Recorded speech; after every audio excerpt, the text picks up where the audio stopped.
एक राजा ने अपने महल में गरीबों के लिए भोजन तैयार कराया, लेकिन दुर्भाग्यवश खीर में एक सांप गिर गया। किसी को भी इसका पता नहीं चला और वो खीर गरीबों में परोस दी गई और इसे खाने से सभी गरीबों की मृत्यु हो गई। ये देखकर राजा के होश उड़ गए। उसे लगा कि उस पर गरीबों की हत्या का पाप लग गया। पश्चाताप में वो अपना महल और राज्य छोड़कर जंगलों की ओर निकल पड़ा। उसने सोचा कि शायद तपस्या से उसे इस पाप से मुक्ति मिल सके। चलते चलते वो एक गांव में पहुंचा। गांव के चौपाल में बैठकर उसने पूछा कि क्या इस गांव में कोई ऐसा परिवार है जो सादा जीवन और भक्ति में विश्वास रखता हो।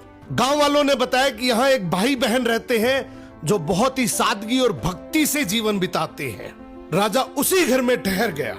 अगली सुबह राजा ने देखा कि वो लड़की ध्यान में बैठी हुई है। आमतौर पर वो जल्दी उठकर घर का काम और नाश्ता बना लेती थी, लेकिन उस दिन वो काफी देर तक ध्यान में लीन रही।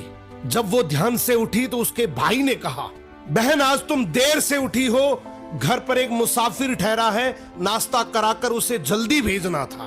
लड़की ने शांति से कहा, भैया ऊपर धर्मराज के दरबार में एक बहुत उलझा हुआ मामला चल रहा था, उसी पर ध्यान लगा था, इसलिए देर हो गई। भाई ने पूछा, कैसा मामला?